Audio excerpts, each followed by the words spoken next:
Mesdames et messieurs, heureux de vous retrouver dans Passerelle. Des milliards dépensés pour sauver les banques et le système financier mondial, alors que l'on meurt encore de faim dans certaines régions du monde.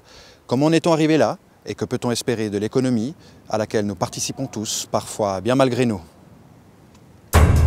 Lehman Brothers, la quatrième banque de Wall Street, va se déclarer en faillite tout à l'heure. Sa chute est la plus grosse banqueroute d'une institution financière aux États-Unis. Les banquiers américains ont distribué pendant 5 ans et de façon complètement irresponsable des masses de crédits, dans l'immobilier surtout, mais également dans l'entreprise, dans la consommation. C'est une sorte de tsunami qui est en train de tomber sur la tête. L'économie française, comme l'économie européenne, se retrouve complètement piégée aujourd'hui par la folie de ces banquiers américains. 25 000 milliards de dollars, c'est l'estimation du trou laissé dans le système financier mondial par la crise qui le traverse actuellement. Et seuls les États sont dorénavant en mesure de prêter l'argent pour relancer l'économie. Rien qu'aux États-Unis, les autorités ont voté un plan de relance de 700 milliards de dollars. Et en Suisse, la seule union de banques suisses s'est vue racheter pour 60 milliards de francs d'actifs à haut risque par un prêt de la Banque nationale suisse. Mais comment en est-on arrivé là ? Si on est arrivé à une telle crise financière, je pense qu'il y a une partie d'erreur, une partie de mauvaise foi et une partie de voracité. C'est développé dans les idéologies actuelles. Et on a discuté au sein de la banque à d'autres endroits cette hypothèse, au fond, complètement stupide, où ceux qui étaient considérés comme les plus brillants, qui s'en mettaient le plus plein les poches, puisqu'ils arrivaient à s'en mettre plein les poches, étaient les plus intelligents, donc il fallait faire comme eux.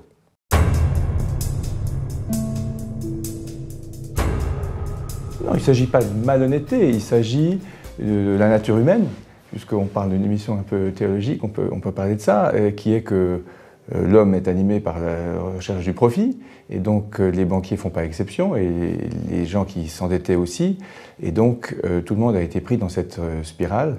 Si vous voulez, collectivement, il s'agit d'une erreur. Je ne considère pas que la recherche du profit soit une chose en soi néfaste. L'argent, le profit, est une chose qui fait beaucoup de bien. Et il suffit d'aller dans un certain nombre de pays comme l'Inde ou la Chine pour voir combien on peut se réjouir de la croissance, du profit et dans une certaine mesure que la voracité, comme vous l'appeliez tout à l'heure, est aussi une chose qui conduit au développement. Et le développement, c'est l'amélioration de la situation de chacun. Mais vous l'aimez pas trop, ce terme voracité? C'est-à-dire qu'il est négatif, mais il décrit quelque chose qui est un des moteurs de la vie. Au bout du compte, à force de prise de risque et de recherche de profits massifs et immédiats, même les spécialistes se sont brûlés les ailes sur l'autel de la rentabilité. Et c'est dire l'ampleur de la bulle spéculative, il aura suffi que le marché immobilier américain s'effondre du jour au lendemain pour que l'entier du système financier mondial se grippe.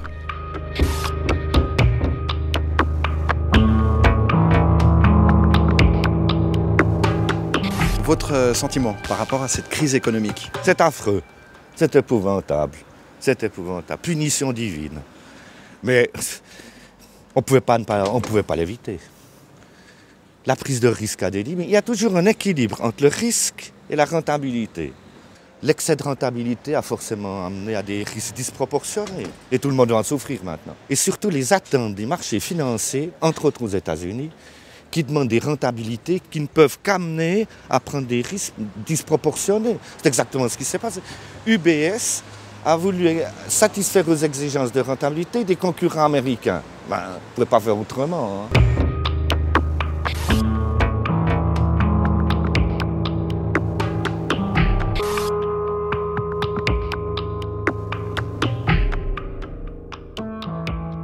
Qu'est-ce qu'il faut maintenant?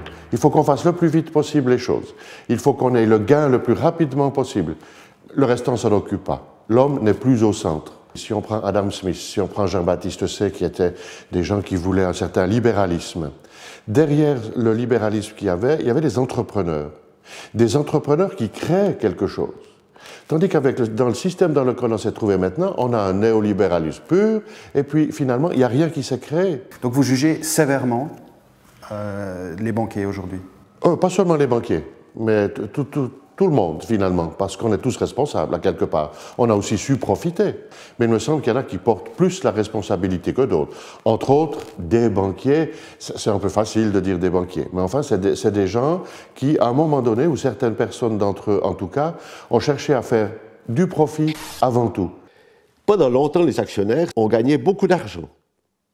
Que maintenant un certain nombre de banques fassent faillite et qui perdent leur argent, ça fait partie du jeu. Et puis les actionnaires qui se plaindraient maintenant, bon, moi je dirais, écoutez, vous ne pouvez pas toujours penser que vous gagnez et que ça va continuer comme ça, sans vous-même vous êtes posé des questions sur la légitimité des gains faramineux que faisaient vos sociétés. Forcément que quand on nous donne une publicité qui nous dit « vous allez gagner plus puis vous n'avez pas de risque », il y a quelque part un mensonge. Quand il y a un rendement élevé, il y a forcément un risque élevé. Ce n'est pas possible autrement. Et au niveau individuel, je ne pense pas qu'on puisse dire qu'il y a une personne qui est responsable ou un groupe de personnes. Je veux dire, chacun fait son travail dans son domaine et puis, comme toujours, la plupart des gens dans leur métier essayent de donner le meilleur d'eux-mêmes. Vous savez, on est dans une logique de perdant-gagnant. Dans celui qui perd, qu'est-ce que vous voulez? C'est normal qu'il s'exprime vis-à-vis du gagnant. Et puis, les gagnants du reste, il n'y en a plus beaucoup. Hein. Il y a une jolie histoire avec un lion affamé où il y a 2 personnes devant. Hein. Le gagnant, ce n'est pas celui qui court plus vite, c'est celui qui ne se fait pas manger. Eh bien, c'est cela qu'on vit actuellement. Si on veut écraser l'autre, si on veut faire en sorte que l'autre perde, eh bien c'est ça, pour moi, qui me paraît le plus grave actuellement. C'est-à-dire que les gens essaient de s'en sortir, c'est la loi du plus fort. Exactement. On joue des coudes. Alors pour moi, c'est la voracité, effectivement. On peut l'appeler de cette manière-là. Il y a peut-être d'autres vocabulaires, mais celui-là me convient aussi.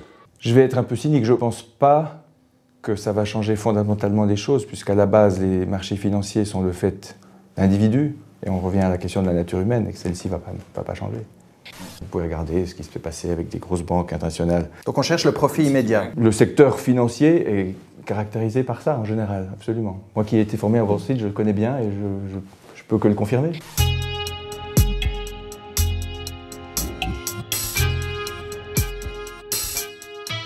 Il se trouve que les grands responsables, par exemple l'ancien président de la Banque centrale américaine, Alan Greenspan, qui vient de faire tout récemment une sorte de mea culpa en disant « je n'avais jamais imaginé que les banquiers seraient à ce point-là irresponsables et qu'ils pourraient mettre en cause les intérêts des actionnaires de leur banque », et il conclut en disant « en fait, je me suis trompé, je m'en excuse. J'ai toujours pensé que la responsabilité individuelle serait plus fort que l'appât du gain. » Le 16 octobre, la Suisse a donc dévoilé son plan de sauvetage du système bancaire helvétique. Le président de la Confédération, Pascal Couchepin, s'exprimait sur les ondes de la radio suisse romande en véritable sage. Les membres sont les acteurs de l'économie, le sang, la finance. L'un ne peut pas fonctionner sans l'autre. En clair, l'État et la population n'ont plus le choix. Ils doivent passer à la caisse pour sauver les banques. Et alors que le maître mot sait redonner confiance aux investisseurs et aux prêteurs d'argent, monsieur et madame tout le monde ne sait plus à quel saint se vouer. Cette crise économique, elle vous fait peur? Non, elle ne me fait pas peur. Elle m'énerve. Énervé, pourquoi? À votre avis? Ça m'énerve parce que c'est un peu toujours pareil. C'est pas la première, ça sera pas la dernière. J'ai pas l'impression du tout que les gens, ceux qui sont placés haut puis qui pourraient faire quelque chose, vont vraiment faire quelque chose. J'y crois pas. Moi, j'estime que bon, c'est un peu... on met le doigt là-dessus aujourd'hui, mais je pense que c'est de loin pas les seuls qu'on devrait critiquer de ce côté-là, parce que y a bien de gens qui gagnent autant qu'eux et qu'on met pas en avant. Donc oui, bon, c'est le moment qu'on mette le doigt sur un problème comme ça. Je trouve c'est aberrant de voir les sommes qu'ils ont touchées pendant des années, alors que finalement ça allait pas si bien que ça. Puis, je trouve normal la polémique qu'on fait pour qu'ils rendent leur bonus, quoi. Je trouve que c'est une certaine forme de justice. Parce que ces sommes, c'était complètement aberrant, c'était démesuré par rapport à aux performances qui, soi-disant, ils faisaient, alors que ce n'était pas le cas. Vous êtes étudiant en sciences économiques? Exactement. Donc gagner le maximum, c'est normal, non? C'est pas ce qu'on apprend dans les cours? Oui, mais il faut avoir une certaine mesure aussi, parce que quand on voit que les écarts qu'il y a entre les grands et les petits, c'est pas normal non plus. Même si on cherche à gagner le plus possible, il y a une certaine inégalité par rapport à ce qu'ils font, et puis ce qu'ils réussissent à faire, et les performances qu'ils apportent à la banque. qui était complètement démesuré entre le petit et le grand. Bien sûr que pour le public, une partie du débat se focalise sur les revenus importants de certains managers, alors que maintenant les fonds publics doivent intervenir. Emmenés négativement par les États-Unis là-dessus, les rémunérations supérieures sont devenues sans limite, pendant que celles les plus basses ou moyennes ne progressaient pas du tout de la même proportion. Et ça doit être corrigé. Et c'est en train de se faire, en fait. Les top managers de l'économie helvétique gagnent jusqu'à 500 fois plus que le travailleur suisse moyen, sans compter certains bonus et les indemnités dorées en cas de départ. Explication, leur prise de risque et leur grande compétence. Seul malaise, les mêmes que les meilleurs établissements s'arrachaient hier, sont aujourd'hui les derniers de classe. Ces banques qui, pendant des années, roulaient les mécaniques, disaient « c'est nous les meilleurs dans le monde », et puis tout à coup découvrent que ce n'est pas vrai. Qu'au contraire, ils sont même fragiles. Mais je pense qu'effectivement, les gens ont raison d'avoir une image négative, voire très négative, des banquiers.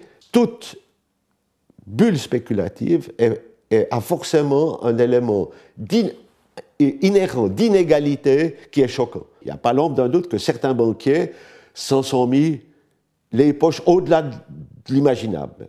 Tellement les sommes en cause sont considérables, et pendant de nombreuses années. Mais ce n'est pas parce que certains banquiers ont agi de cette manière-là qu'il faut mettre tout le monde dans le même bain. C'est injustifiable de gagner autant d'argent. Personnellement, ça ne me gêne pas. Et pourquoi? Parce qu'il y a un marché. Si le niveau des rémunérations n'est pas compétitif par rapport aux autres grandes banques, américaines entre autres, on aura des banquiers de seconde ligne. C'est ça qu'on veut. On a eu des banquiers de seconde ligne. Ils ont perdu beaucoup d'argent? Non, je pense qu'ils étaient compétents. Mais ils sont allés trop loin. Donc aujourd'hui, alors qu'est-ce qu'un bon banquier si vous dites qu'ils étaient compétents? Et savoir trouver un équilibre entre le risque et la rentabilité. Il vient un moment donné où l'excès de risque ne peut amener qu'un atterrissage forcé. Donc ils n'ont pas été compétents? S'ils ont été compétents, personne ne pouvait savoir ce qui arriverait. Vous êtes professeur de finance. À quoi sert encore la finance après cet échec? Justement, mieux savoir analyser les risques. Là, on est allé trop loin. Ça c'est clair. Maintenant, dans quelle mesure la responsabilité personnelle des administrateurs, comme on s'appelle, est en jeu, il n'est pas seul. Le rythme de vie de ces gens qui vont, comme vous dites, dans des bons restaurants, qui ont de belles voitures, personnellement, ça ne me dérange pas du tout. Cependant, je trouve que c'est leur attitude qui est condamnable. Parce que c'est celle du profit le plus rapide possible. J'étais il y a 2 jours à Berne à une réunion avec la Banque nationale suisse et plusieurs d'entre nous se sont exprimés pour dire que c'était vraiment un peu agaçant d'être fustigés pour des erreurs qui n'ont absolument rien à voir avec la manière dont beaucoup d'établissements suisses ont été ou sont gérés. Moi, je fais partie des gens qui pensent qu'on doit être responsable. Et je suis favorable personnellement à ces mesures qui sont en train d'être prises de façon à ce qu'on cherche à faire revenir une partie de ces éléments de bonus pour les établissements qui ont faut le dire, si mal travaillé. Pour rappel, économie vient du grec oikos, la maison, et nomos, la règle, origine qui témoigne du souci d'une gestion efficace de la maison. L'argent qui est déposé dans une banque, le banquier doit le gérer comme si c'était son propre argent. Et par conséquent, quand c'est son propre argent, on est assez attentif de dire, bon, je vous prête de l'argent, mais avec le souci de pouvoir le récupérer. L'avenir, comme je peux le voir, c'est, il faut en tout cas, des banques qui, comme la Banque Antoine-Le-Châteloise, ont pour philosophie de servir l'économie, les entreprises et la population du canton. Qu'il existe par ailleurs de grands établissements qui veulent jongler avec la grande finance, il y a des gens qui leur confient de l'argent, très bien. Mais il faudrait au moins arriver à faire une séparation, que quand ces grands établissements font des bêtises graves, ils ne contaminent pas tous les autres. Je pense que dans les conséquences à court moyen terme de cette crise actuelle, il va y avoir nettement des mesures correctrices et qui seront à mon avis justifiées en matière de rémunération dans le secteur financier où il y a eu des choses qui ont été au fond aberrantes. On ne doit pas déifier l'argent. Je pense que l'argent est une chose très utile qui peut faire beaucoup de bien, mais il ne faut pas que cela incite à mettre de côté les valeurs éthiques fondamentales. Respect de l'autre et le bien commun. Oui, je pense qu'il y a une façon éthique d'investir, absolument. C'est quoi l'argent pour vous? C'est la liberté. C'est une façon de gagner sa liberté. Pour moi, c'est ça. Cette crise, si elle permet à tout chrétien de remettre au centre l'homme, eh bien peut-être qu'on aura gagné quelque chose. L'homme, pour qu'il puisse grandir en humanité, pour qu'il puisse grandir en spiritualité, pour qu'il puisse retrouver des racines qui lui permettent justement de garder espoir, malgré les difficultés qui sont les nôtres actuellement. Concernant l'espérance, ce matin, j'ai entendu à la radio parler de l'esprit du bien et de l'esprit du mal. Et on associait l'esprit du mal à Bush et l'esprit du bien à Barack Obama. Je trouve intéressant cela, parce que Barack Obama, qu'est-ce qu'il a réussi à faire? Il a réussi à redonner espérance. On verra ce qu'il fera après concrètement, par sa jeunesse, par sa manière de vivre, par sa manière de faire. Et je crois que c'est ça qui nous manque aussi aujourd'hui. C'est un peu d'enthousiasme dans ce que l'on vit pour garder espérance malgré toutes les difficultés que l'on vit également. The power of our democracy. Tonight is your answer. La crise économique actuelle a ceci de positif qu'elle nous renseigne sur les limites du profit immédiat et de certains professionnels surpayés. Quant à Dieu, il met en garde dans l'évangile de Luc le paysan qui se réjouit d'avoir amassé suffisamment de récoltes dans son grenier pour plusieurs années. « Insensé, lui dit-il, cette nuit même, ton âme te sera redemandée, et ce que tu as préparé, pour qui sera-t-il » En bref, la Bible est claire à ce sujet. Le paysan qui amasse des trésors pour lui-même n'est pas riche pour Dieu. Pour le chrétien, rien ne sert donc d'accumuler des biens matériels. Sa richesse se résume à un acte de foi. L'amour est plus fort que la mort. Timeless creed that sums up the spirit of a people. Yes, we can. Thank you. God bless you. And may God bless the United States of America.